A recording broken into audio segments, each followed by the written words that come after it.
Hello, and welcome back to the Gaming Backlog Book Club. We are here to chat about the Mask of Darkness DLC for Prince of Persia The Lost Crown in its entirety, as well as a more informed exploration of some of the lore and Persian mythology in the game with special guest Parse from our Discord server, and we'll wrap up with our final thoughts on the game as a whole.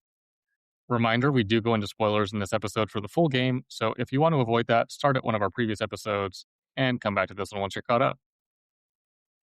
Now, it is kind of interesting that Rajan, despite being hyper loyal to Varam, doesn't seem to want to slow down our progress in the main game at all. She is supposedly hunting us down in the lower city and in the depths, and yet sits on the sidelines while we go and knock out Menelaus, Orad, Bahram, and complete our quest. I had mentioned in a previous episode as well that I stumbled upon the start of this DLC meeting Neath, which I think is now Neath, at the Haven, and then backed away when I realized what it was. But now that we finished the main story, right, we're on to the expansion. Yes. And Sneaky Rajan. So she can either shapeshift or mind control or something of the sort, because that's not our Neath. And the Simurgh feather is not a feather at all, but the disguised Mask of Darkness. Yep. Which Very may or sneaky. may not be the mask that Rajan wears the entire time. But we get sucked into an alter dimension and stripped of almost everything we just so painstakingly acquired throughout the full game. And wow, is it wild to go back to only 3 bars of health. Yeah, that was crazy. And a bit deflating, especially once you realize that you also have lost most of your movement and all of your amulets, and just because they're so nice, they decide to let you keep all of your Athra Surges. The movement abilities I figured I couldn't do without because we did it once, right? We didn't have any of that stuff. But this platforming is tough to have so little health to work with. Yes. Yes, it was. As well as no potions, right? So recovering from many, many, many attempts means doing a full bit of backtracking just to the starting point of any platforming section. So a little annoying, if not a lot. But anyway, right off the bat, you get pulled into this and you get chased by a giant eyeball that appears in the sky, which automatically resets your progress to whatever the last time you were standing on solid ground was. So not only is the platforming fairly precise, but you're also on the clock too. So there isn't much room for error. Not at all. And losing the double jump immediately affected my play here. Same deal with the no potions, but I just so instinctively double jump, even if I only need a single jump by the end of the game, that it just completely threw me off and took so long to get through these fairly simple sections. Yeah, same. That completely threw me off. Just double tapping and be like, okay, jump, and then there were multiple times I was just short. Right, like, exactly. Or yeah, you think that you can jump off a wall and then jump again, and you just can't. And at least you get to keep your air dash. Some of the other movement abilities were fairly niche in the main game, like especially like the claw and the what was the other one? I don't even remember anymore. I've just been through the mask. The ribbons, like the ribbon. The ribbon was cool. We only got that a little bit of time, yeah, so I'm not super concerned about that. And you still have your teleport here, which can be useful, of course, and definitely comes in handy for some sections here and is a requirement for some sections here, but I didn't always use it the way I always use the dash and double jump. But yes, at least those are still available. The very first tutorial boss from the beginning of the main game has a new set of moves, and definitely took me a few tries to get through him here too. Yeah, it did. Same with me. Yes. He seemed to be more powerful. I got through I think my first try got through 75% of his health, and then the expanded phases just destroyed me. You still get through the fight eventually, but it was interesting to see this kind of weird, darker version of that initial battlefield before the palace. Yeah, it was. And then you make it to the main section. So Rajan's Mind Palace is not a pleasant place. You know, who wants to be trapped in the brain of a sadistic weirdo anyway? Um, I guess I paid $5 for it. So me, and you. Yeah, I mean, Mileage may vary, but at least the story bits at first are just memories of Rajan in certain key parts of the main story that she either said something or overheard something, like a conversation between Anahita and Queen Damiris, for example, where you hear that the queen wanted Prince Ghassan to have the Simurgh land on his shoulder to become the king. That's something you don't know beforehand. So it's just kind of like painting a deeper picture of what we saw as we went through the story. yes. You do at some point find out that Queen Damiris isn't even actually Persian. That caught me off guard a little bit. Not surprising considering all the effort she went through to kill King Darius in the first place, but she's even shadier than before. And you also start, as you find these when you find some of these crystallized currency in certain corners of the map, you get other shards of Rajan's memories. And of course, Rajan came from a tough childhood. Hmm. Now, the platforming here is tough. Yes, it is. There are long stretches where you have to make every move in a very specific way and specific order, or else you reset to the start. And it is definitely a bummer when you have to redo the same early section of a platforming stretch a million times. I mean, come on, I've proven that I can do this part so many times already. Why don't you believe me and give me a checkpoint? Yeah, I agree. It especially hurts because of that aforementioned lack of health or potions until you acquire some soma flowers and potions after tricky platforming gauntlets. Hmm. Um, you mentioned to me that at some point you started to feel the grating nature of this here. So, about when did you decide to kind of call it off?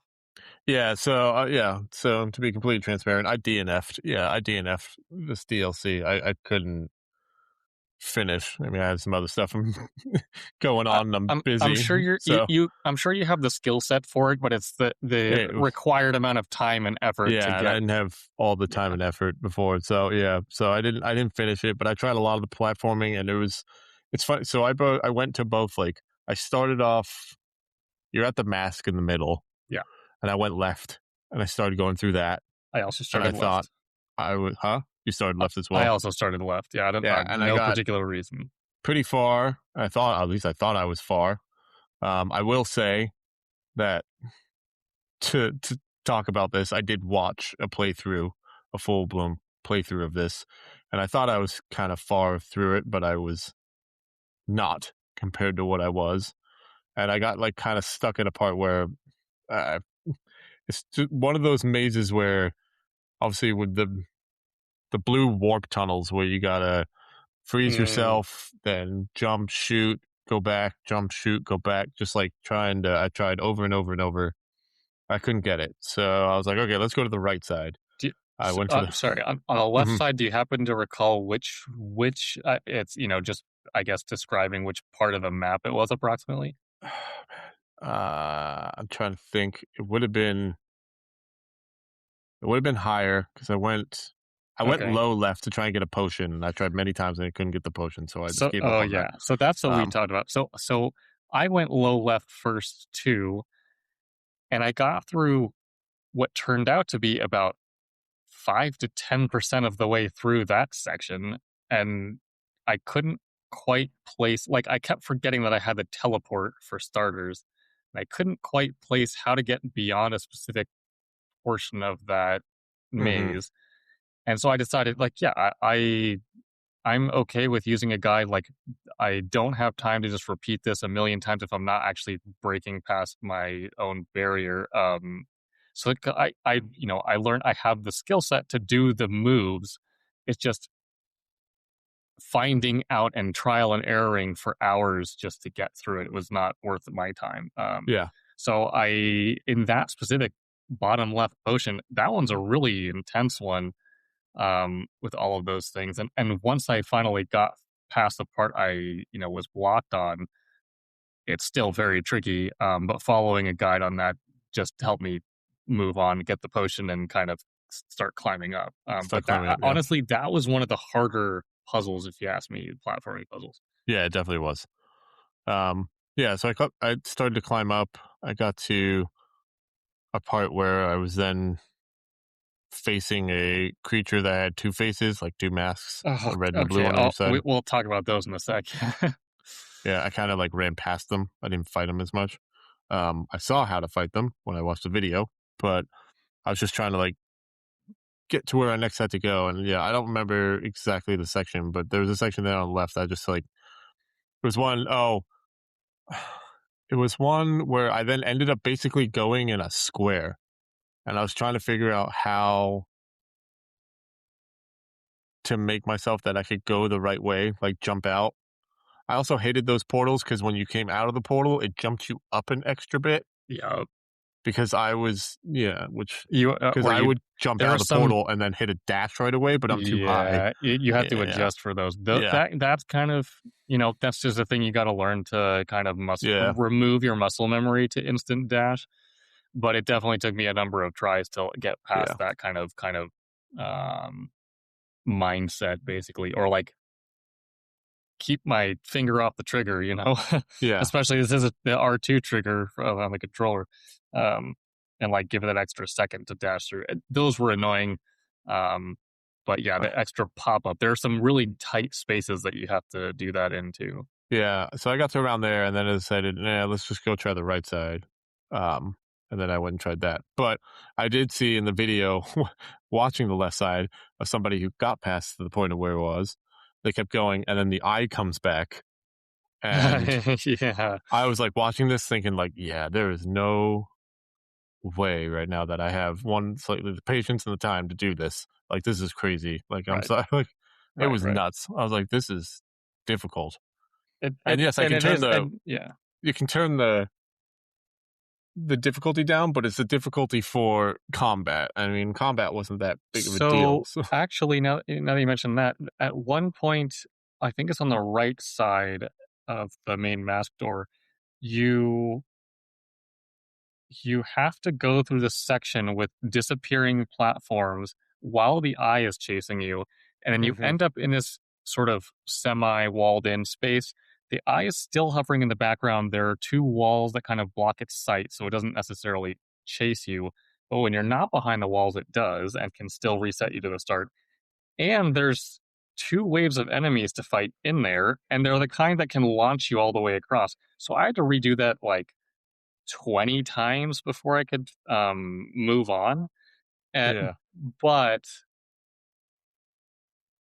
it at some point, because it considered that a, even though I was fighting and dying in the fighting, that's like halfway through this long marathon of platforming, it said we can change your platforming settings. So I think there is some degree of platforming. I oh, don't know if it's okay, like platforming autopilot or how it works. I didn't do it, but I am curious to see what that actually would do to make the platforming easier. Because, I mean, of course, you're getting this DLC, it's end game DLC with, the idea that you have all this experience in the game. Like, I don't know if the point is necessarily to have your hand walk, what's it called? Like, walk you through on a guided path through all the difficult platform, which is kind of the point. At the same time, if you're just here for the boss fights, sure, by all means.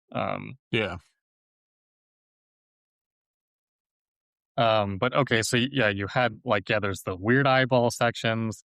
So were you kind of in that right hand path before calling it quits? Yeah, so I got to the right hand path and I got a little bit through that, making it way through like some of the tunnels of um like there's the statues, not the statue things, but the long things that shoot Yes. balls out at you that you knock back, you parry back to knock them back and then open up paths. I got to there and then I got to a section with like the enemies on the right side, the like the darker stealthy like ones were Uh-huh. not I'll, I'll easy. I'll They bring were those kind of back up in a difficult. sec too. Yeah.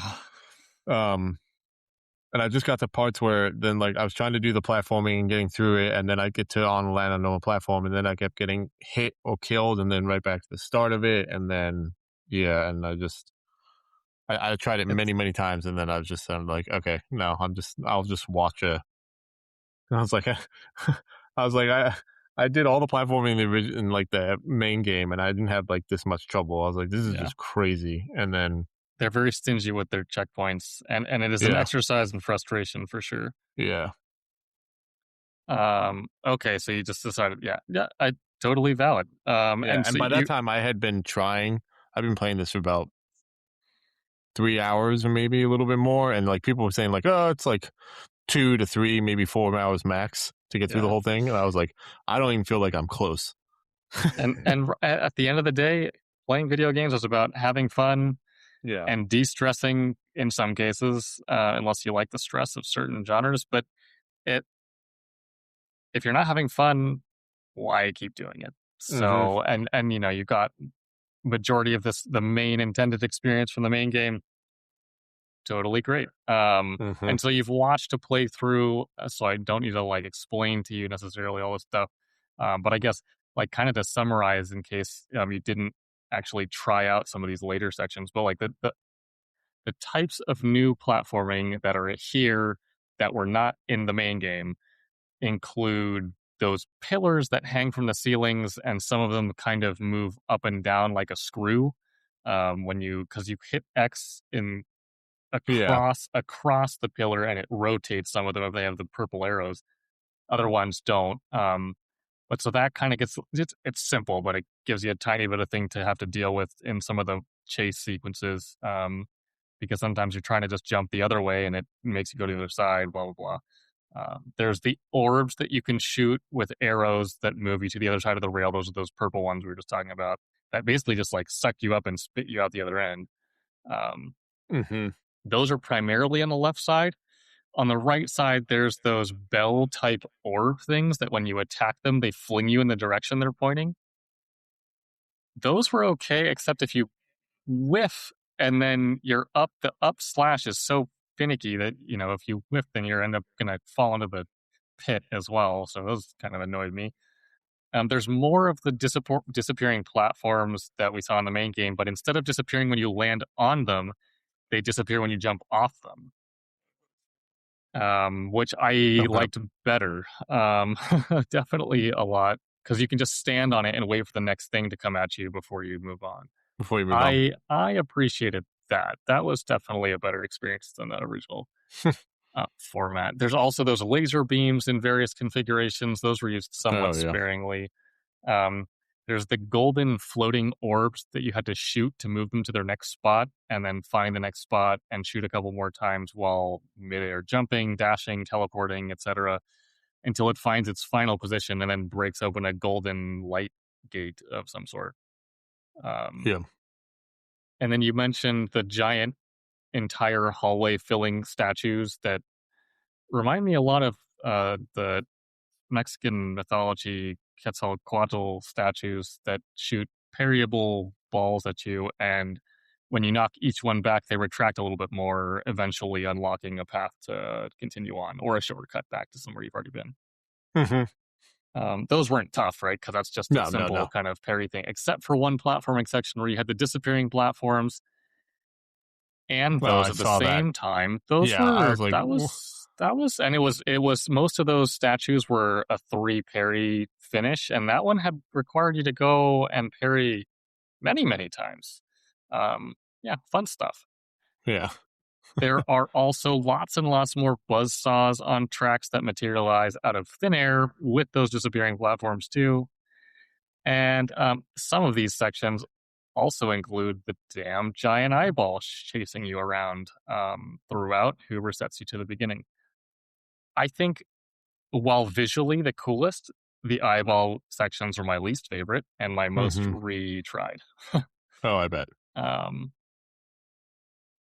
but overall, it is cool that they invented brand new mechanics and brand new things. You know, so from a outside of my frustration looking back on it, it is very cool that they built in new mechanics into the game instead of just recycling a bunch of old stuff that you've already done. Yes. Okay. Um, Yeah, I get that. Yeah. so hats off there, right? Because so many DLCs can just be rinse and repeat and just give you more game to take your money. Yeah. Um, and the same goes for enemies, right? I appreciate that aspect of it as well. As far as enemies go, there are some of the run of the mill regular shielded sword guys from the base game, but those are really the only repeats. Otherwise, there are a number of new enemies. There's two different types of marionettes. There's the one that has a shield and a type of sword on a chain hook shot type attack. Oh, It's yeah. unblockable, Yep. which you can jump over fairly if you time it right, fairly well. But otherwise, they'll just catch you in the middle of the air or on the ground. Um, so that was kind of fun to learn their moveset. There's also a type of marionette that can fly and shoots parryable Yes. golden pointy things at you. I wouldn't quite call them arrows, more like giant arrowheads.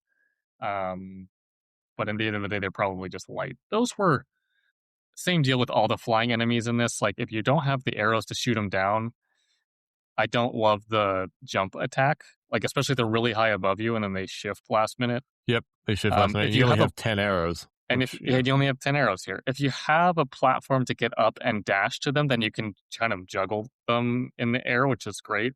But they have higher health pool than, and we don't have our upgraded swords, so Nope. and take some time. Um, There's also these other flying enemies that kind of look like birds that are perched on a surface when you first see them in an area, but then once they spot you, they turn into whirling circular blades that fly at you. Um, Very odd design, but very cool and unique. At least they're parryable as well, and they Yeah, can. they're You, parryable.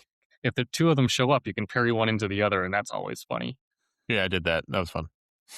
Uh, there's the shadowy thing that you mentioned that can disappear, teleport behind you, has its own parryable chakram, and some sort of rage mode that lights it up all red. Um, cool, cool character design, but very annoying to fight. Yes. They were. Especially that place that I told you that the eye was hovering around. There were two of these guys in the first round. Um, And another, the mask thing you mentioned, I think that's called a sentinel. There was one room a little bit later where you have to fight two of those and the sentinel at the same time. That was not fun. Um, Especially once I died the first time, and without my Athra Surge build-up amulets, I couldn't get my Athra to take them all out quickly. So no fun. Um, those sentinels were those mini bosses essentially, which are kind of like giant spiders, like the Mm-hmm. guardians from Zelda Breath of the Wild, just much creepier. With different colored masks on each side, giant bladed claws that pins down at you and can climb on the ceiling and shoot parryable purple beams at you. They have a lot of moves, Yes. and they like to mix it up, Yeah. and I, commend them for that. But I'm glad I'm past those.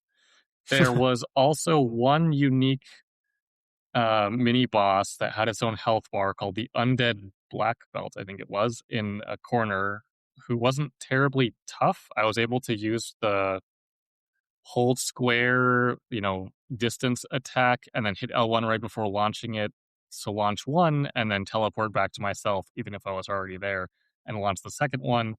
So it was like two attacks in a row that would interrupt its unblockable. So that was cool. I'm glad I found a strategy there. Oh, yeah. All to say, both these new enemy elements as well as the new platforming elements, I will give them credit that they made a lot of additions to the game instead of just the refresh, which is great. Yes. Yeah. I'll Now, agree on that. for all the lack of checkpoints in long platforming sections, um, I will also give them credit that if you advance past a certain section of platforming, and that section required some kind of setup that you had to unlock, and it's hard to actually describe what I mean by that, but I think the best way is, let's say you have to not just land on a floor, but like shoot a bunch of those glowing orbs to break open the golden seal Mm-hmm. doorway. If you finish that, you and then you die after that in another like second segment of this whole platforming section, you don't have to do it again, which Okay. is great. That happened. I think that sentinel that I fought with the two shadow enemies in it, I killed the two shadow enemies and then died to the sentinel, and then I came back to the sentinel because you have to continue advancing, and they weren't there the second time or the next time. Okay. That's So good. like some of those kind of invisible checkpoints were very much appreciated, especially with all the other banging the head against the wall type of stuff in here. Yeah. Um, so just unlocking something for future attempts if you die is so helpful.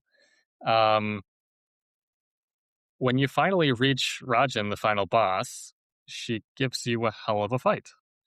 You also learn right before the fight that she was forced to fight her own brother, and he refused to fight her, but she just ruthlessly cut him down. And the Kushar soldiers that she's with and being forced to fight by rename her as Rajan, but don't explain why, and give her the mask. Uh, so that's how we end up with this dark, sadistic character. Sargon gives her the option of pity and mercy and says, we can leave, but nope, she wants your Simuric powers and to tear you apart. I'm also not sure at this point why she has a blue face, because you see her for the first time without a mask on in Mhm. this game. Yeah. I didn't see any explanation for it. I can't think of any explanation for it, but that's just the way it is. Take it or leave it. Um, in the fight, most of her attacks, she has this long ranging double bladed whips of sorts, and some peculiar timing to deal with. There's a segment kind of like in the Forest Queen fight, where she'll like use the eye to put you in another dimension and look at you as a giant person, and kind of just slap you basically. Like swipes the arms all the way across the screen, uh, but then goes Yeah. back to the whipping. Yeah. I saw that. It reminded me of Master Hand from Super Smash Bros. Kind of. Oh, that okay. That's what I was. That's actually what came to mind. Just Master Hand is like some Mickey Mouse gloves, and Yeah. these are like giant clawed fingernails. Um, and so, but no, yeah, that's definitely, and it also reminds me a bit of. I don't know if it was. I think it was Ocarina of Time, not Majora's Mask, but one of the Zelda games has a giant hand drum fight um, boss. But Hmm. yes, fortunately, most of her attacks are parryable. So once you learn the timing, it's not all that bad. I mean, it's still tricky and you got to learn the moveset, but it was pretty fun fight overall. Yeah. After you knock her health bar to 0, she gets the upper hand, though, because all sneaky characters are like this, and she's about to kill you. She's got her hands around your throat when the real Nath shows up and spears her through, saving Sargon. Yeah. So thank you for that, Yes. Thank because you. um, fortunately, uh, she just kind of vaporizes the way that you'd expect. Um, Hmm. and then you come back to at the Haven with Artaban and Neith, and Sargon thinks there was more he could have done to save Rajan, but they just tell him, just remember her and honor her by remembering her, something along those lines. Yeah. Um, and then, okay, you're free to stand and move about the game again. It kind of semi places you back a lot earlier, before Prince Ghassan gets killed, at least in the conversation with Artaban. So or maybe that's just the way he perceives things, because Artaban says he's all kind of discombobulated by the weird goings on of Mount Koth. And when Sargon asks if he's ready to head back home, he mentions that Anahita double crossed us all, so he'll stick around to be your sparring partner. Hmm.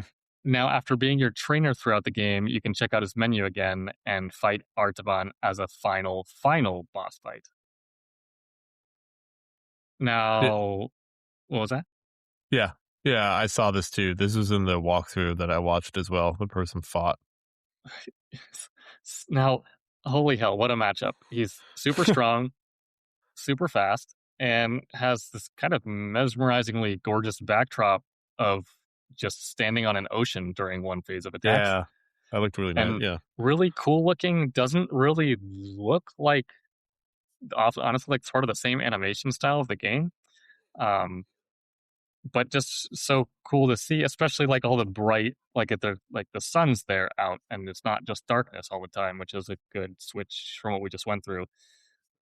And at least since we're not in Rajan's Mind Palace anymore, we are back at full strength, full potions, full health, and have all of our amulets back. He truly feels like the culmination of everything you've both learned and acquired throughout the game. You know, at the end of the day, he gives you a round of applause and then goes on reading his book, sitting on a wall. He's very impressed by Sargon, and so am I. yeah. Um, and Artaban congratulates him by gifting him the book he was just reading. And then there's some banter. Sargon says, I don't want to read that book. And then he gives it to you, and it's basically a book about Sargon and how proud they all are of you. A little bit of a tearjerker right at the end I was there. gonna say, You what a know, nice book. yeah, your new Yeah, what a nice. mentor. Yeah, And that wraps the DLC Mask of yep, Darkness. Frustrating, fun, freaky deaky. Thanks, Jen. You are indeed rad, despite what everyone says about you. yeah. And now we are happy to welcome Parse, the resident expert on Persian mythology in our Discord server. Welcome, Parse. Thank you. It's an honor to be here. I wouldn't call myself an expert, but I will try my best to be as informative as possible. That's quite all right. You are our expert, at least, Yes. compared to everyone else here. So that is still helpful. But yes, since we found all the lore and mythology so interesting in this game, we wanted to dive a bit deeper to get a better understanding of the characters, locations, and other details covered in The Lost Crown, and are lucky to already have this connection. So, Parse, is it safe to assume that you had played other Prince of Persia games before The Lost Crown? Yeah, I pretty much played every available one, even the very old ones from 1990, if I'm correct. Had to use some sort of weird application for emulating them on my PC. Yeah, that sounds about right. I did quite a lot of emulation back in the day as well. Um, I don't think I had played any other game in this series though before. Um, Nope. I had always had some interest, but didn't quite get the chance or take it off the backlog, so to speak. Same here. Um, do you have a favorite among them all? It's it's a bit hard to choose. Because, well, I grew up with the Sands of Time trilogy, so if I wanted to choose, it would be a game from there and probably the third one, um, The Two Thrones. But I've been uh, growing a little fond of the other recent Prince of Persia game, the Rogue Prince of Persia. The Rogue? Yeah, Yeah, I'm super intrigued by that one. yeah, it is so good. Like the roguelite elements, great. The combat, great. Parkour, Hmm. the music in particular. The composer that they got for that game is Persian, so everything is just spot on. And I've been gushing over the music for this game as well. It's Well, when you get Gareth Cooker it's hard to go wrong. in an OST, he tends to cook, as they say. That is a good way to put it. That is, yeah, that's a good way. Did you play Dead Cells? I believe Rogue Prince of Persia is at least partially by those developers. Yes, it is. I played a little bit of it. I don't own the game myself, but I Mhm. played it at a friend's place. I can tell a lot of the shared DNA there, Yeah, especially in the combat. yeah, yeah. Wonderful. Yeah, I believe it was also a PlayStation Plus inclusion at some point, so I think I have access to it. I'll give it a shot, especially um with your praise for it here. Yeah, I'm gonna have to Hell look to yeah. try that as well. I wholeheartedly recommend it. All right. Good. What specifically would you say that The Lost Crown did better with Persian mythology than the other games in the franchise? Well, let's see. So the very first Prince of Persia games, you would be, no one would blame you if you didn't know that they were like a game about a Prince of Persia. Like the first game was completely set in like a dungeon and a castle, and you had to climb up and kill the vizier. Um, the second game was, I barely remember. I played the port on the mobile game, but basically there wasn't a lot of Persian stuff in those games. Sure. Then Mhm. the Sands of Time trilogy, it only had very few mentions. The furthest that they got was setting the third game, Two Thrones, in Babylon. But again, there was not many Persian myths there as well. Um, their first real attempt was at the 2008 reboot, just titled Prince of Persia. Mm-hmm. And I remember that was what introduced me to a lot of Zoroastrian, or should I say Zatoust, things. That's how we call it in Persian. Uh, like Ahura Mazda or Mazd, a lot of those concepts. That's where I learned them from. But unfortunately, that one wasn't too accurate. It was too video gamey, if I have to say. Got it. But nevertheless, I appreciated it a lot because any sort of information or any sort of representation is decent enough to as a springboard to do some research on your own. Then for the Lost Crown, I appreciated it a lot because it leaned very heavily into all those concepts and myths, and in particular, old Persian poetry.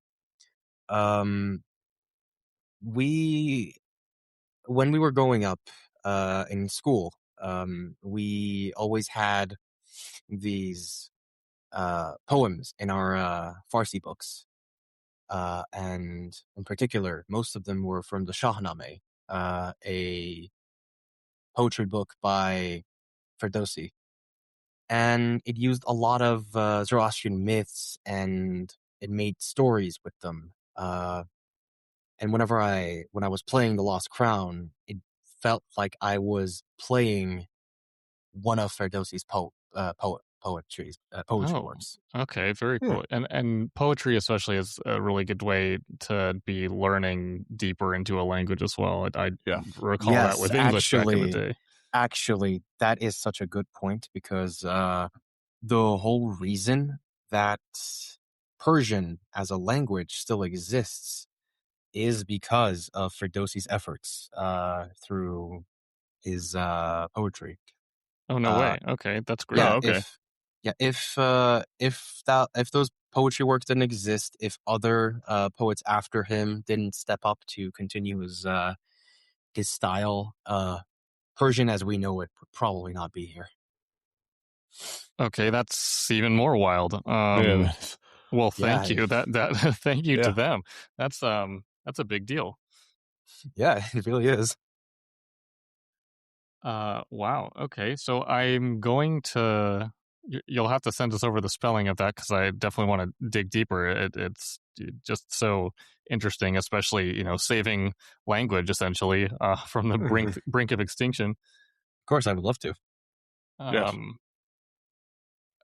Okay, and so I think there's a number of things, right? Obviously, there's a number of proper nouns and other names of places and things that are mentioned throughout the story of the Lost Crown, and I think that there are so many of them that, right, we're playing a video game, and so much is invented for video games. So I think my sort of questions come about around how much do some of these characters represent something that was actually a part of that mythology or part of those poems, and what is sort of more, I suppose, invented for the sake of the story. But I'm first off most curious about the setting of this game, right after you get past the original kind of uh, castle area and move on to Mount Koff. So, what is the history or background of Mount Koff? Well, let's see. So Mount Goth, that's how we call it, like And GH. yes, please correct all of my bad Yeah. pronunciation. No, it's completely fine. From your own language, you are correctly pronouncing it. I'm just saying it in Persian. Mount Perfect. Goth, is basically just a mythical mountain. As far as we know, it doesn't actually exist. And it's shared in a lot of myths. In Zoroastrian myth in particular, it is the home of creatures that we call the Deevs. And they are best way to let's see. They are just basically just evil kind of creatures. They're not particularly demons, more like they're beings that were rejected by Ormazd, or Ahura Mazda, and calling them false gods wouldn't be far off. And it's their home, it's their land, and other than that, it is where the Simorg has its nest. And in many stories in ancient Persia, especially in Shahnameh, it mentions the Alborz mountains, which is another name for the Mount Goth. And that's pretty much it. There's also mentions of the mountain in Islamic literature, but I wouldn't know more about it. Mostly what I know is that it was the home of the Deeves and that Simorg had its nest there. Okay. Okay, interesting. So Yeah. that, at least at the very least, that tie-in of the Seymour nest, either at the top or within the mountain is very much Consistent. tied into the story, right? Yeah, it's And consistent. Yeah. Yeah, and well, the mountain is like in the game a magical place, especially of with course, time elements and whatnot. Yeah. So, as sort of ancient beings that are known as false gods living there, it would warrant some sort of magic. right. That that seems reasonable. Yeah. I think that's kind of across all kinds of mythology that seems to make sense. And a lot of it's explaining how the world works back in those times. So it tracks in my book.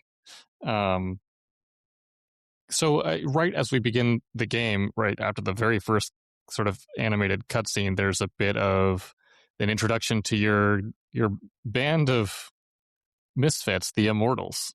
Um, are the Immortals from the mythology as well, or is that something that they invented here? Well, I did a bit of research after I was first asked that question, and turns out they were an actual thing, like a real unit. But of course, it's not like how the game presents it.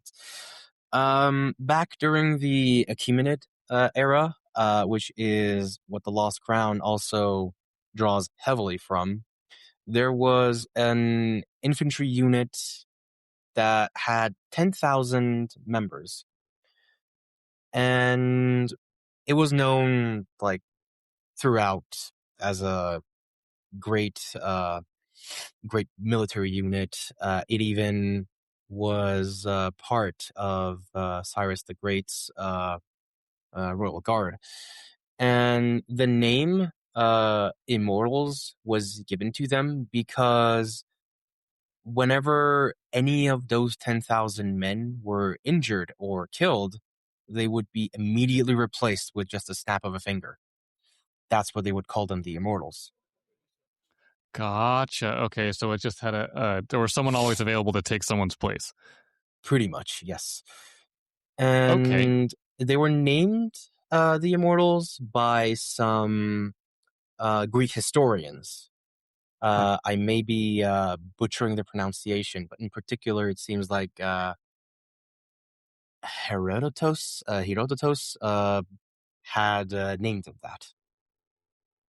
Okay, yeah, like some of the best names out there, especially in ancient war times. I think the being named something very kind of grandiose and interesting is usually coming from the other side that's very afraid of it. Pretty much. And so, There's so they adapted the concept into this group of a handful of soldiers because that serves the story better. Yeah. pretty much, yes.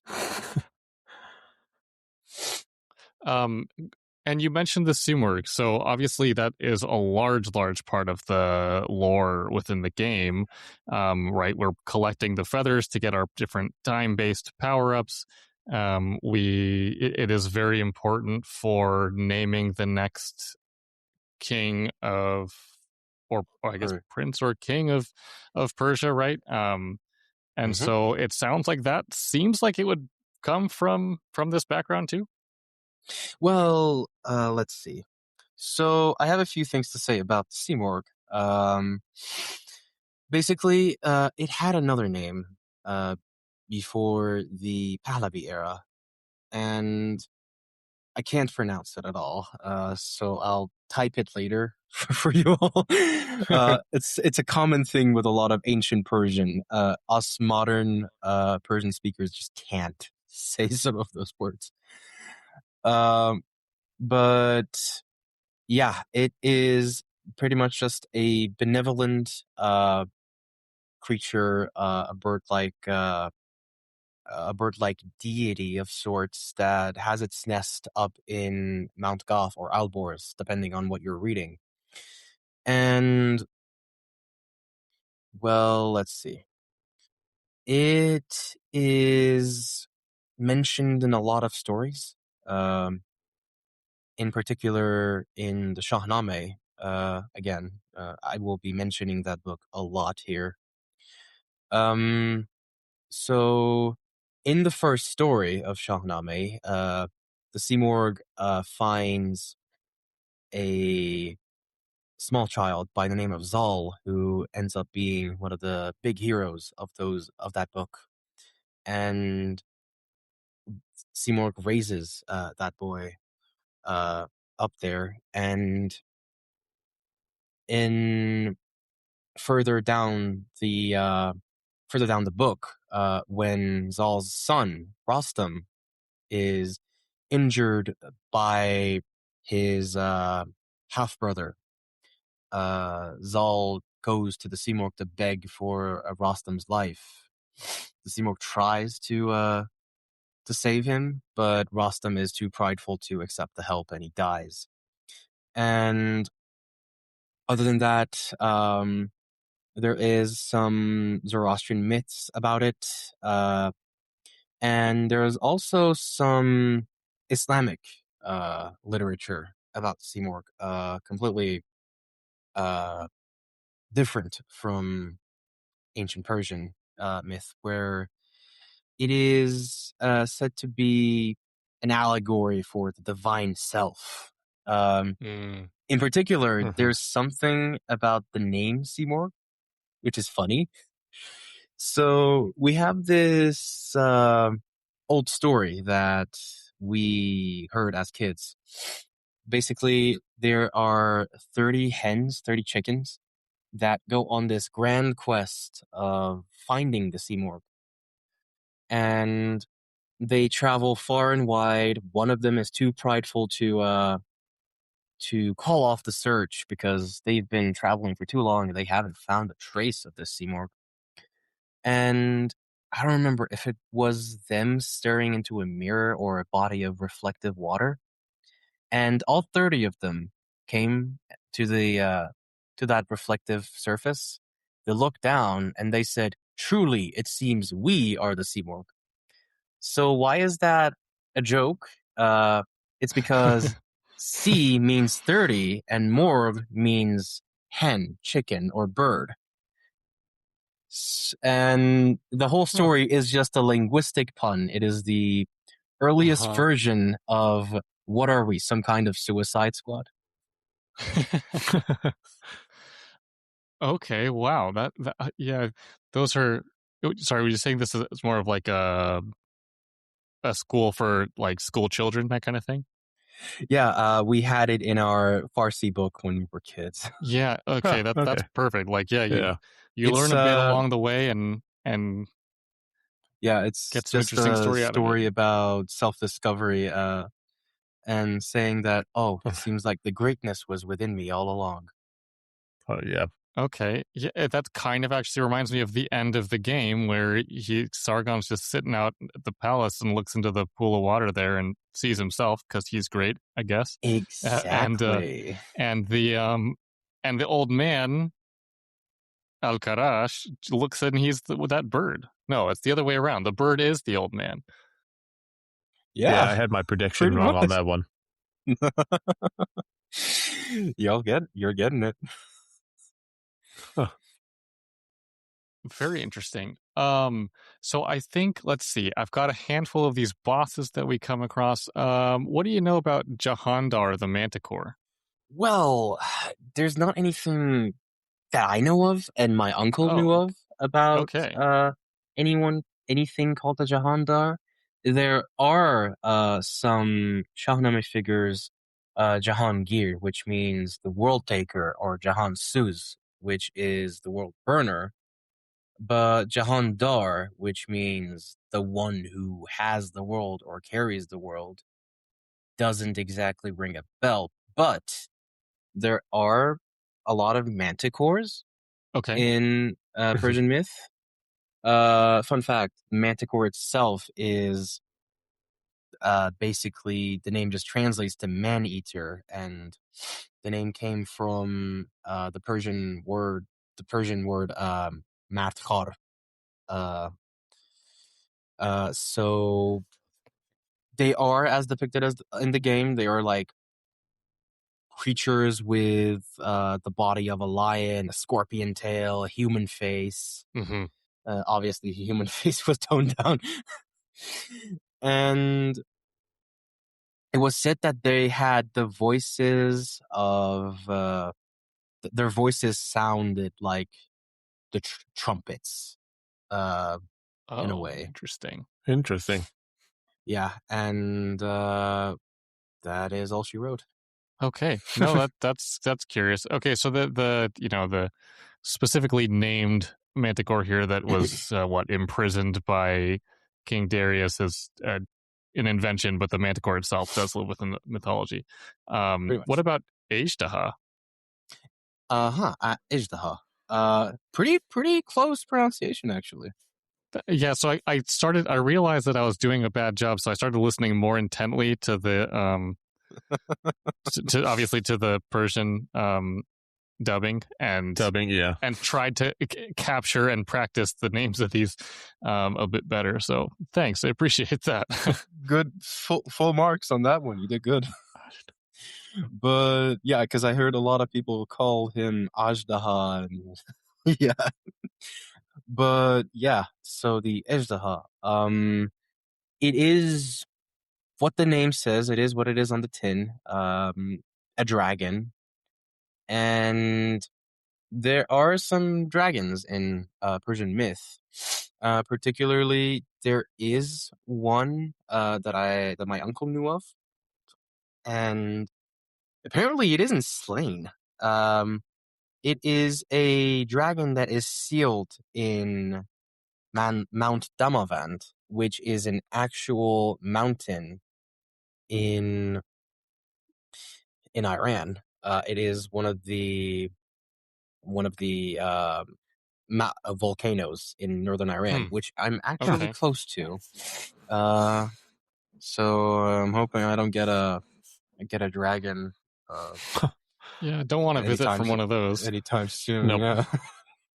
And Hell so no. curious that you're saying dragon. I mean, to me, within the game itself, the art design seemed to be a bit more like a giant snake. I don't know Yeah, if I yeah. recall wings, but Actually, that's very, just very astute. Very astute. It's like a Um, cobra, is what yeah, it looks it like a large yeah. cobra. Yeah, where is truth? Because in some Islamic myths, Ajdahas or dragons are known to be snakes that grew too large and were banished by God. Okay. So Okay. so So different from the sort of more medieval I suppose like dragons, medieval, like, England European dragons, or the kind of wingless dragons of what, like Japan and China.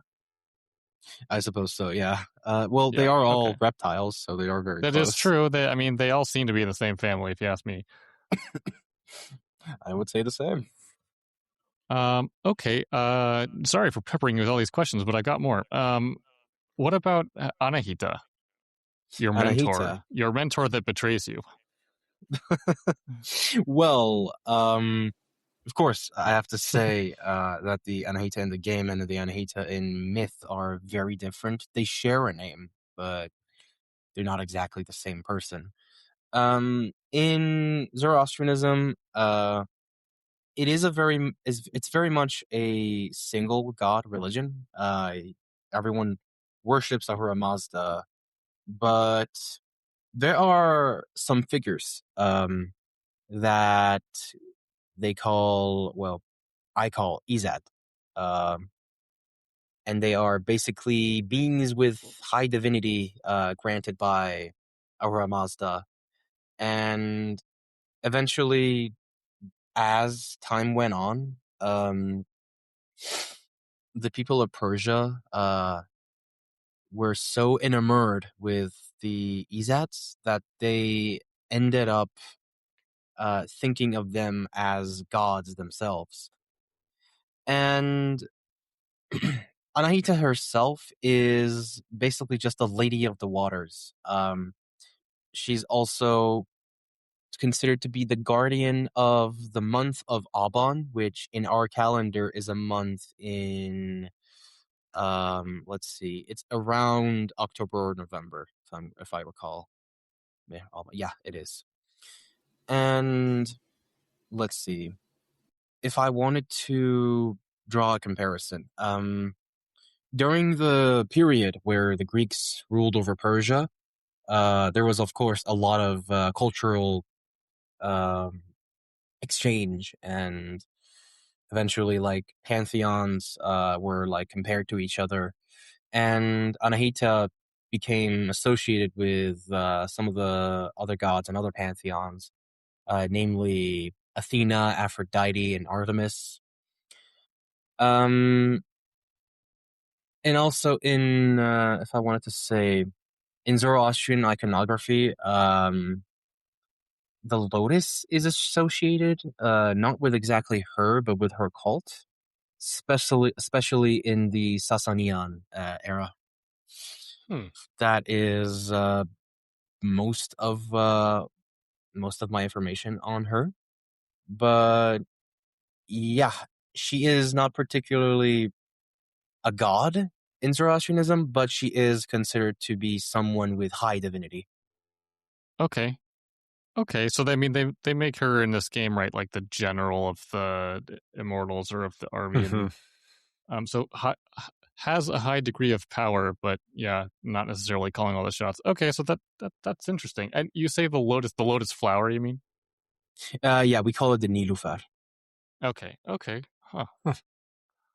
Um. And well, a little extra point here. We have a lot of names in a lot of Persian names originate from these uh, these gods and myths in particular.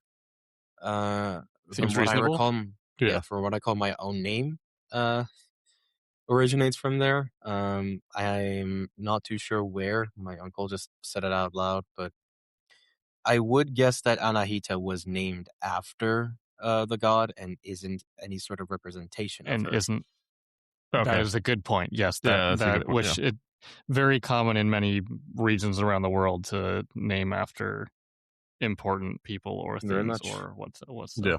so. Um. Okay, yeah, that makes sense, and someone like that can reach a high place. Um, and then curious, how about Varam and King Darius? So, Bahram, that's also another thing I did a little bit of research on for the podcast. So, Bahram, the character himself is entirely original for the game, but the name, um, so there is another name in Zoroastrianism. It is another one of the Izads called Bahram, and one of the names that originated from Bahram was Bahram. And another name for this Izad is Ragna, which may be familiar. If It rings a I'm bell. if I'm correct, there is an attack early in the game, like one of the early attacks that Sargon has, where he does like a dash and then a vertical slice. Yes, yes, yes, Vidit yes. Ragna, he says whenever he Yes, does I'm it. a big fan of that one. Big damage, always big damage. Yeah, it's the I wrath. Yeah, that's a great yeah, attack. yeah, yeah. So he's basically just shouting Barom's name whenever he's doing that attack. Okay, interesting. But yeah, Interesting. So even funnier when he uses it against him. Then Yeah. yeah, take that. But yeah, the name Vahram is an offshoot of Earth Ragna, basically. And the Izad in particular is basically the god of victory, or some would say the god of war. ah, well that's Okay. too. Well, I guess they're associated, but can go in very different paths. Yeah, How about we'll his see if oh, Kratos ever faces off against him. that's always, it's not out of the realm of possibility, especially with this as a Lofe announcement as well, being in that kind of mixed afterlife. Yeah, pretty high for that game. Oh Oh yeah. yeah. Cool. What about Fahram's father, King Darius, or at least father in the game? Well, let's see. King Darius himself was known as one of the great kings of Persia during the Achaemenid era. Well, let's see. He was the third king, and during his rule, there was Persia was expanded quite a lot. It had a lot of regions under its belt, particularly the Balkans, some of the coastal regions in the Black Sea, and some of eastern Libya and Egypt, uh, northeast Africa. There was just Persia was big back then, and well, he was. Some people called him the shopkeeper because he standardized the gold coin doing it. He created a road called the Royal Road, Mm-hmm. and it was 1,600 miles, and it allowed you to cross that in 7 days.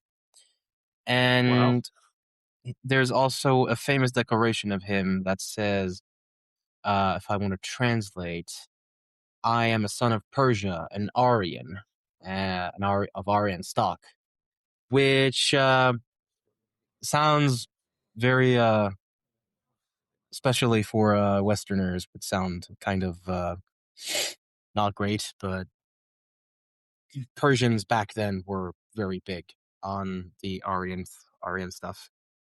Huh. Interesting. Meant And something yeah, different back then too. Well, sort yeah, of. it meant something different. Ugh. But and he also believed that Ahura Mazda himself uh chose him to rule over Persia. and eventually his role came to an end because of a revolt in Egypt. And that was during the time where he was preparing for multiple years for a war with the Greeks. Uh, during for the Battle of Marathon, but eventually uh he died carrying shame with him. I think it's hard for anyone to avoid that, really. Pretty much.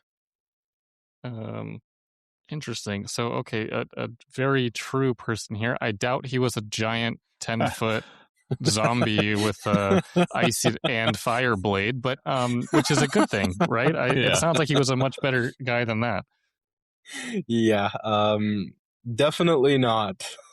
Definitely not what was portrayed in the game. I would hope not. I would hope. I feel like, I'm sure. Obviously, they've made him tall because they call him what the great king or whatever. So it's like, oh, he's great. Let's just make him larger stature for game wise. It just well, plus Pretty much, yeah. you gotta be if you're gonna be a boss, they if can't you're all gonna be be a human boss, yeah. size.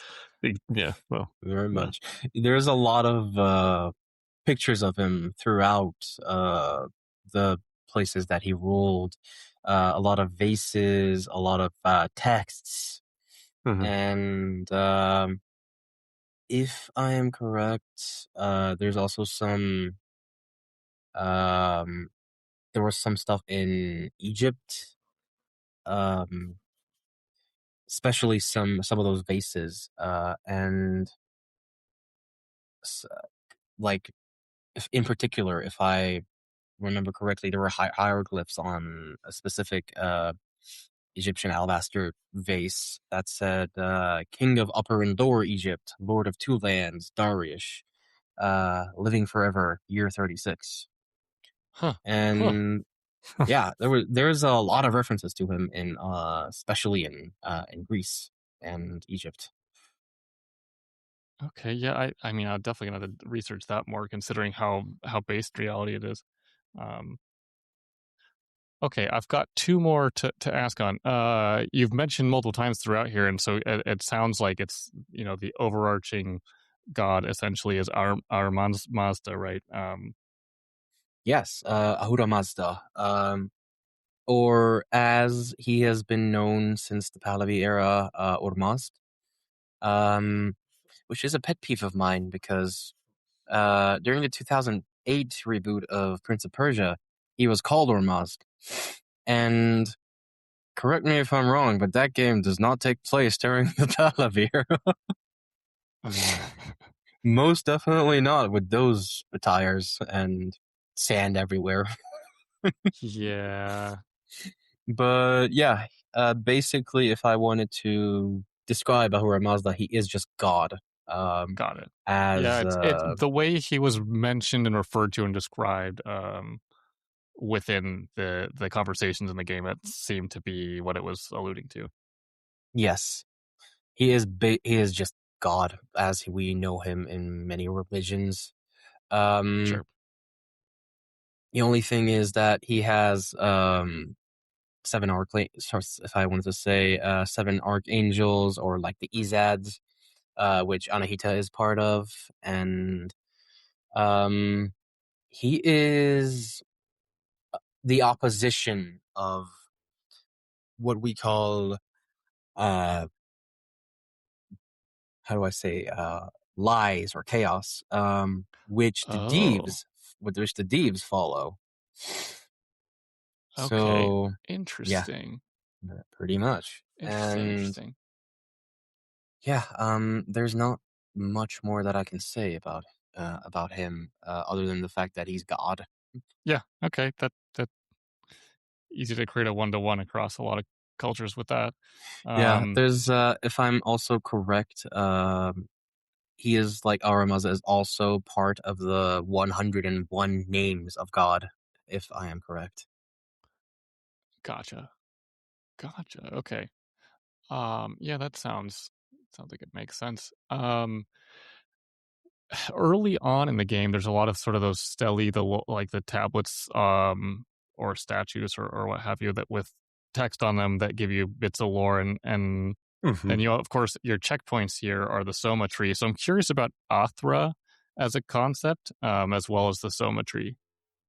Well, I wouldn't know much about Athra, but I do know a little bit about the Soma trees. So at first I thought that didn't really exist, but after talking with my uncle, apparently there are divine plants in Zoroastrianism called the Hauma, Hmm. and if you check the Indo-Iranian word for those, it ends up being Sauma. So Okay, so it's a fairly close, but not exact pretty much, pronunciation. and Okay. Yeah. yes, pretty much, and it is in the Avesta, which is the holy book of Zoroastrianism. It is it's how do I say this? It's the explanations for what it is are scattered through a lot of passages. But basically, it is a plant that has stems, roots, and branches, like normal things. But the the main part is that it is a plant that furthers healing. It makes someone stronger physically, and it is a plant that is most nutritious for the soul. And if I'm correct, whenever you go to the checkpoints of the Soma trees, you like go to full health. So You you do. You get a full heal up, you get your Yep. potions replenished, and you can adjust your amulets and Athra surges. Well, I think I want one of these trees for myself. Yes. good luck finding them. I haven't found any. I live Yeah, in it's Iran. gonna take multiple flights and a lot of kind of trekking, but Say, seems worth if you, it. yeah, if you do find one, just ship us over the seeds. We'll plant our own. The Well, world will be a I'll let better you place with know. more of these trees around. Yeah, I'll exactly. let you know. But I also came to know that it is also in the Shahnameh. Um, and let's see, a person called Hum himself, who ends up binding Afrasiab, who is one of the kings of Turan. During it, he's like a antagonist, one of the main antagonists in that book. Huh. Well, okay, yeah. Thanks so much, Pars. Super Yeah. interesting information here. And typically, when I either finish a game or walk out of a movie, I if there's lore behind it, I go on a deep research that spends a lot of probably too much time on it. But hearing it from someone that knows a bit more detail than just reading a Wikipedia article is a lot more interesting. Yes, it So I'm is. gonna have to keep digging and see what else I can find. Well, thanks so much, Parse, for joining us. It's been really interesting to have you on, and happy to keep chatting as always in Discord. Yeah, Of definitely. course, any bit of interest towards these sorts of mythological stuff for Iran is very helpful. Uh, us Iranians ourselves don't really have much access to this stuff ourselves. We have to go looking out for them or ask around. Uh, so any bit of interest really helps. But overall, I'm very happy to help.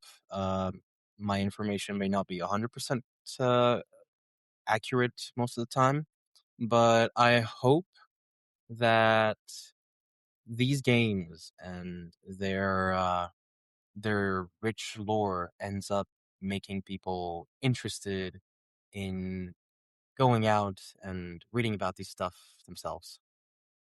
And yeah, that's exactly what I was going to say. Hmm. I think it's just so great that something like a video game that so many years ago was just looked down upon in many ways can generate the type of intrigue for many people to go and dig deeper about the cultures around the world.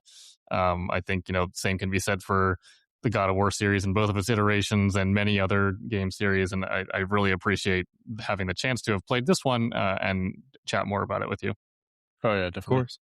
Of course.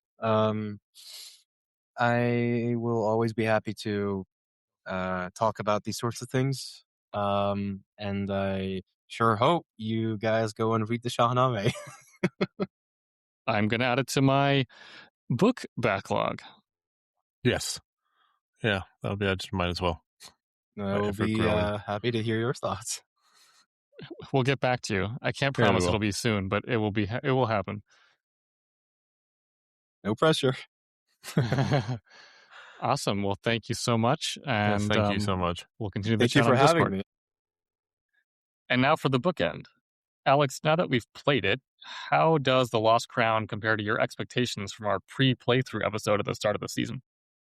It exceeds it. Yeah. The whole game was. This was my first Metroidvania That you've completed, right? I mean, that you've I've started touched up a some. couple. Yeah, but this is my first one I completed, and I completed it not like fully, like platinum trophy wise, but I completed it pretty close to that. Like I searched all around the map. Found all the stuff I could find, basically, the And exception of a few Xerxes coins that were had some crazy platforming that I didn't need to do / want to do. And based on our chat last week, you found a lot of the optional side quest type things that aren't by any Yep. means required for No, finishing the story. no, there was only one that was the impossible climb was the one I didn't do because that was crazy. I tried it a couple times. I was like, no, this is nuts. But I did a lot of the others, and it was fun. It was a really good game.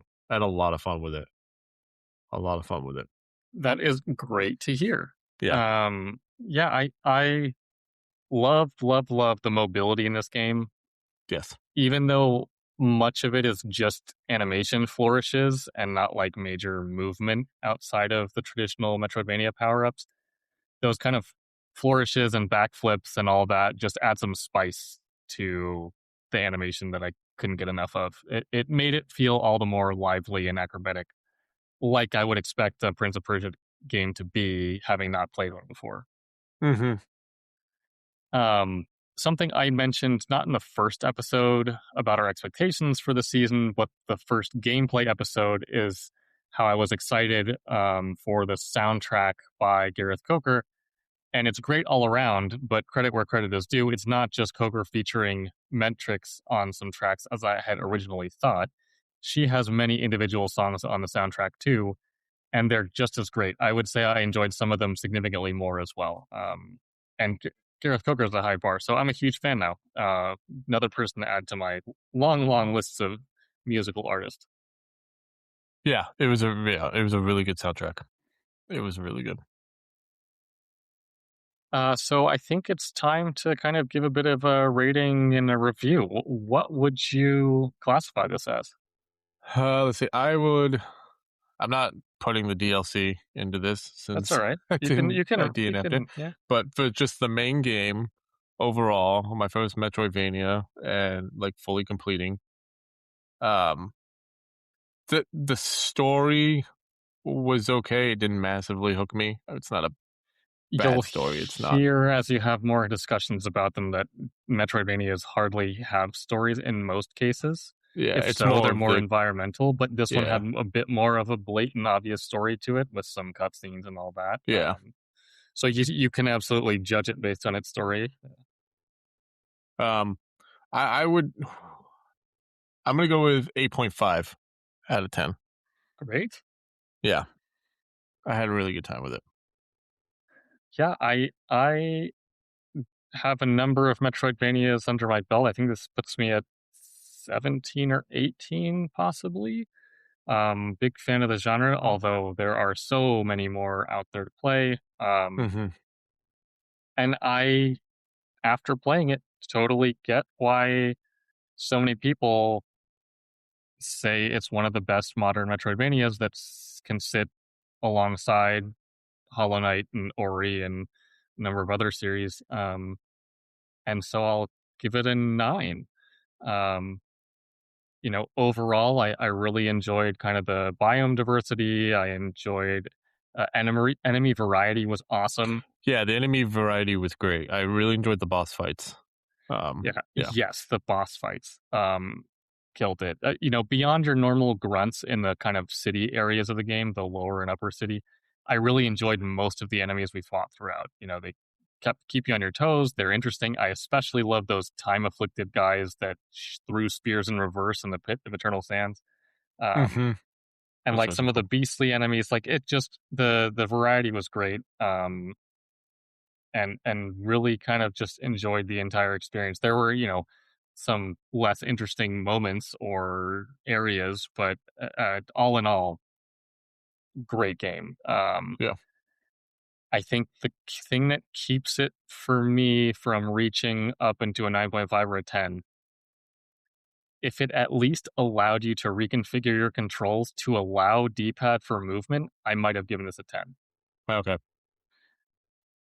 And granted, a 10 is a masterpiece, but no game is perfect or ever will Yeah. be. Um, so I would in the situation where I was allowed to use the D-pad for movement or reshape my controls to use it, I would give it a 10 with the caveat that the story is good but not perfect. Very much intrigued, obviously, to learn more about lore and Persian mythology. So that's a Yes. great detail there that you don't get out of most games. No, that was a really good detail. but the story moment to moment, like with all that other context taken out, was good, but that's about it. Mm-hmm. um just give me D-pad. There especially in this DLC, I understand, like, especially in any 2D, especially side scroller or platformers that have bows in them, give you or almost force you in many cases to use the stick for movement because of aiming to be more free instead of 8 directions. Get it. Um, but why not let me move around with the D-pad and then use the stick to aim? I don't know. I just need more precision on my landings in some cases, and there were some moments where I would land on a platform what I thought perfectly, and the stick would, like, not drift but do something, or I'd linger on it too long and fall off. Yeah. That just bothers me. Anyway, that's more user error, but it's a 2D game. Let me use a D-pad. Rant over. Parting thoughts. Parting thoughts. I had a great time with it. Yeah, I was kind of shocked. I was a little skeptical going into it, as I said, since I knew it was going to be like the first Metroidvania that I will be at least doing my best to complete, and I definitely completed it and a little bit more.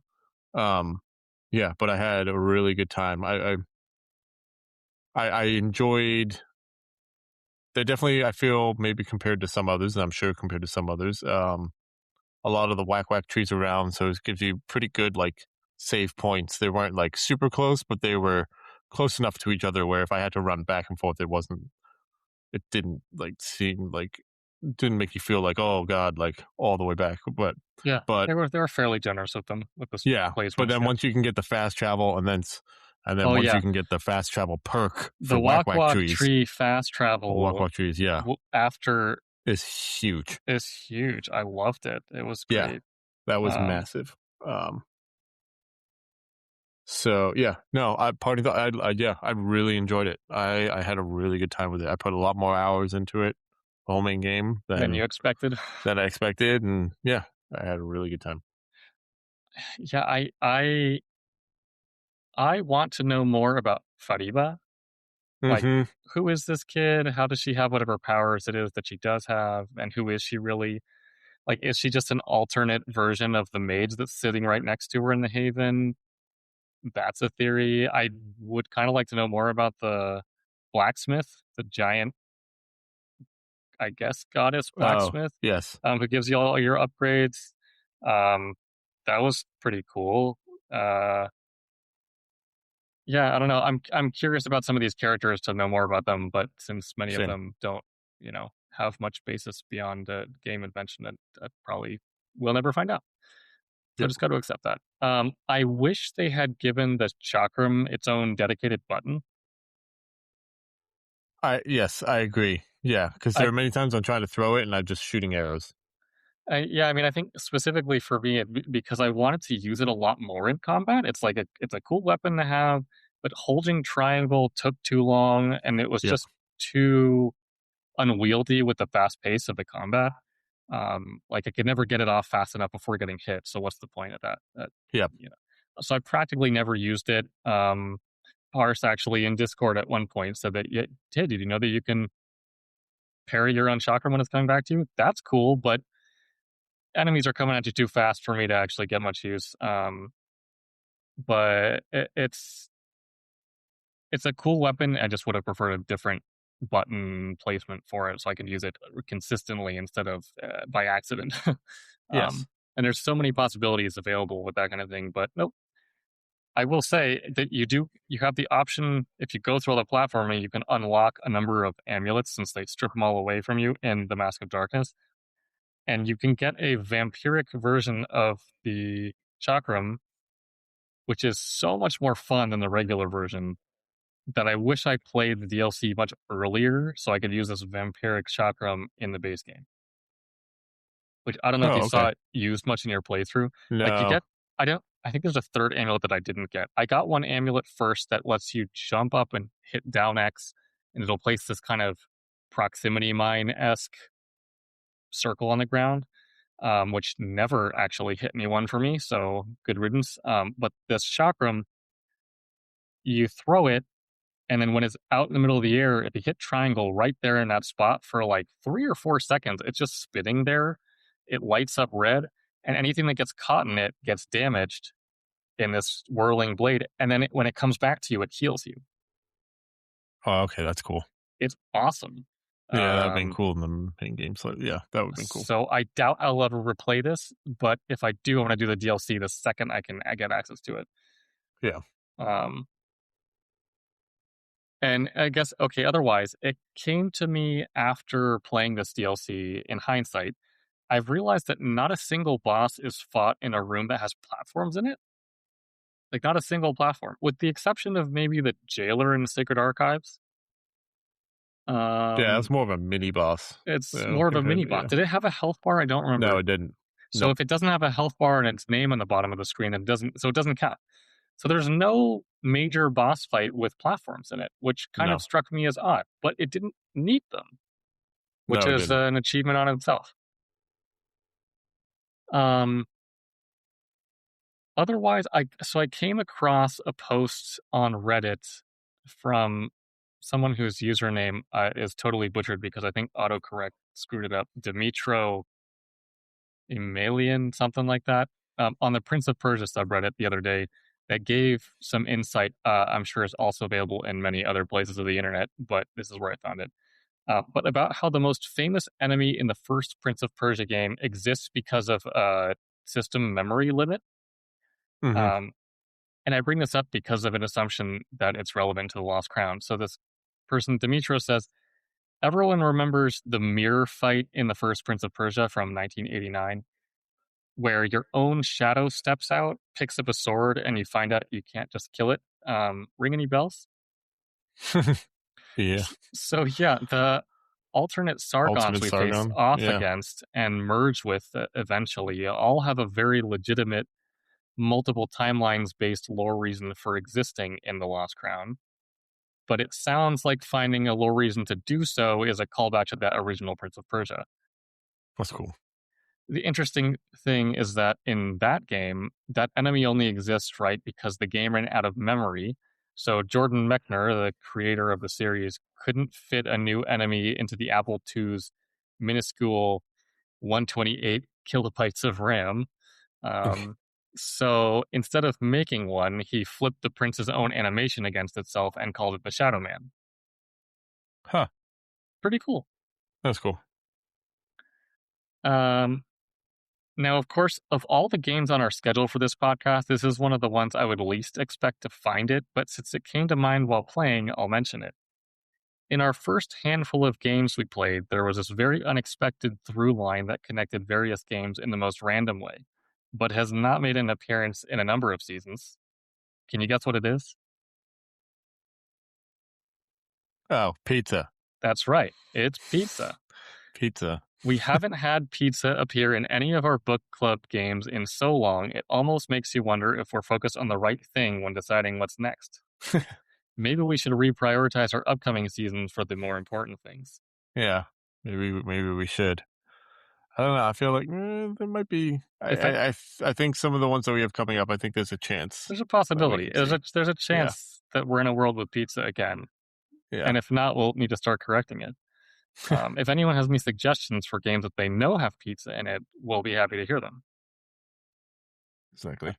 Okay, jokes aside, I think Nine Sols is going to have to be my next Metroidvania, because if I play any other ones and then go on to that, I'll lose my parry coordination that I just picked up by going back to just having to jump and dodge only. I'd seen clips of that one,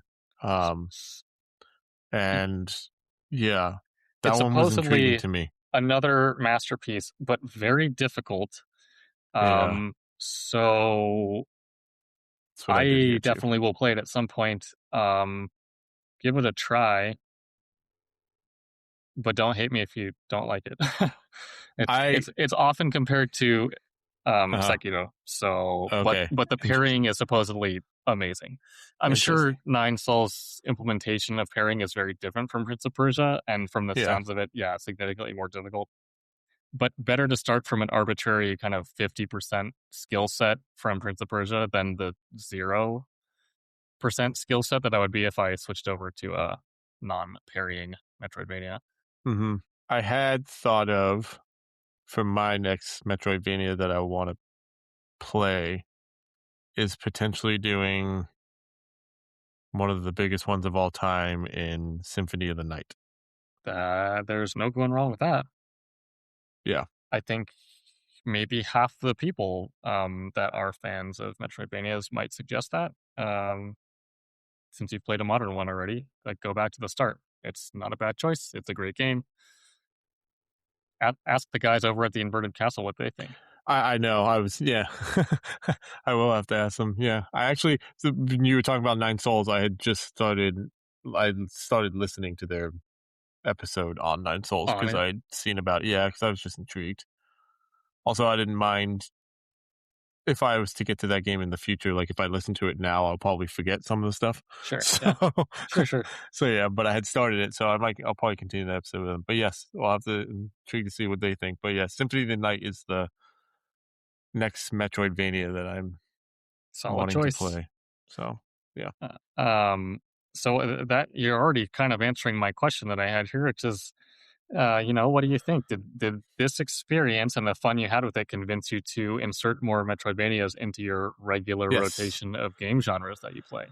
Yes, it definitely has. So yeah, it'll be. Yeah, I think Symphony of the Night's big one. Hollow Knight, which, as I said, I'd started a long time, but I'll go back to that, and I will definitely.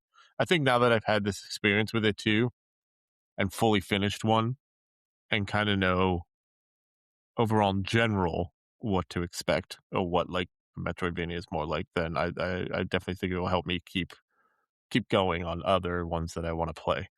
So yeah, so Symphony of the Night, that was probably the next one that I will, since I know that is one of like the godfathers of Metroidvanias. That is the first Metroidvania. Is it the first? It's the first. Hold on, it's the first Metroidvania format Castlevania game. Okay.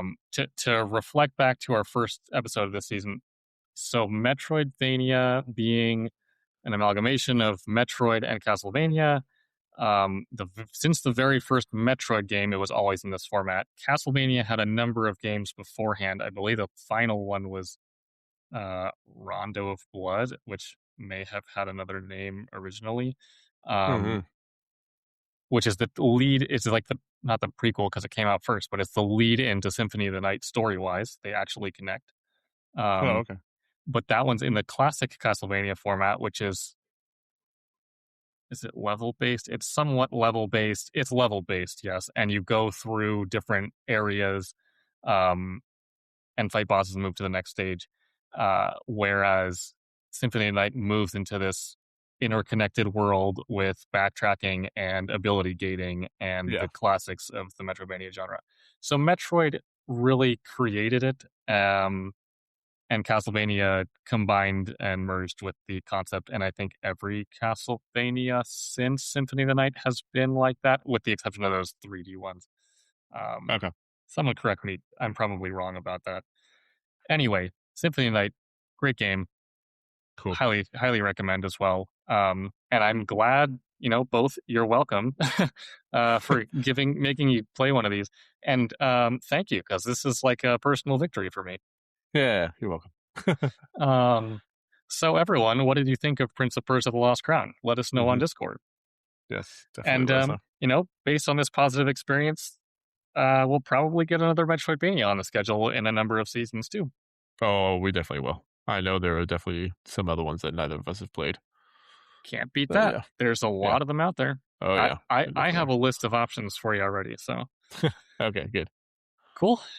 Tune in next time, everyone, to find out which game Season 11 of the Gaming Backlog Book Club will be about, or join our Discord for a bit of a preview. Yep. Thank you, everyone. Thank you for following along through this awesome game, Prince of Persia and the Lost Crown. So we appreciate it. And have a good one. If you want to follow along and discuss our playthrough of these games on the Gaming Backlog Book Club podcast, please give us a follow on your podcast platform of choice: Spotify, Apple Podcasts, iHeartRadio, Pandora, Amazon Music, or Pocket Casts, as well as our Discord and Instagram under the same name. Thanks.